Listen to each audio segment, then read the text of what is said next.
Pancreas tumour வந்துருச்சு அப்படின்னாலே operation பண்ண முடியாது, குணப்படுத்த முடியாது, அவ்வளோதான் லைஃப் முடிஞ்சிருச்சு, உயிரெலாம் எழுதி வச்சிடலாம் அப்படின்னு நினைக்கிறீங்களா? கண்டிப்பாக கிடையாதுங்க. There are many pancreas tumors which are non-cancerous. There are many pancreas tumors which are cancerous at the same time which are not detrimental. ரொம்ப உடம்புக்கு இம்மீடியட்டா இறப்பு வர மாதிரியான விஷயங்கள் கிடையாது. நம்ம பேங்க்ரியாஸ்ல ஒரு பிரச்சனை இருக்கு அப்படின்னா கரெக்டான டாக்டரை பார்க்கணும்.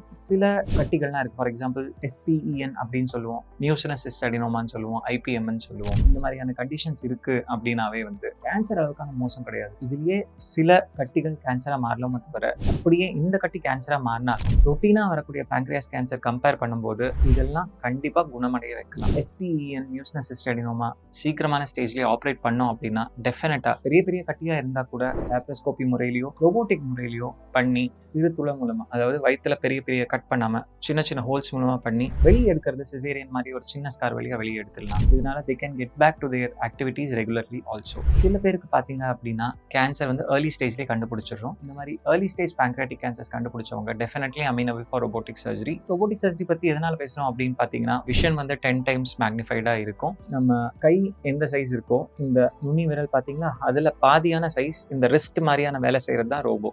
சின்ன சின்ன இடத்துல கூட போயிட்டு கம்ப்ளீட்டாக அந்த கேன்சர் டிஷ்யூவை அகற்றுறது robo is very very efficient. ஆனால் லேட் ஸ்டேஜில் வந்துச்சு அப்படின்னா எவ்வளோ பெரிய கேன்சராக இருந்து அதை கம்ப்ளீட்டாக ரிமூவ் பண்ணாலும் நமக்கு தெரியாமல் ரத்தத்தில் கலந்துருக்கும். அப்படி இருக்கும்போது அதை க்யூர் பண்ணுறது கஷ்டம். பெரிய பெரிய டியூமர்ஸாக இருந்தாலும் சில கைண்ட் ஆஃப் டியூமர்ஸாக இருந்தாலும் நார்மல், அதாவது ரொட்டீனாக வரக்கூடிய பேங்க்ரியாட்டிக் கேன்சர்லேயே ஏர்லி கேன்சராக இருந்துச்சு அப்படின்னா லேப்ரோஸ்கோபி அண்ட் ரோபோட்டிக் முறையில் கண்டிப்பாக அதுக்கான தீர்வு இருக்குது.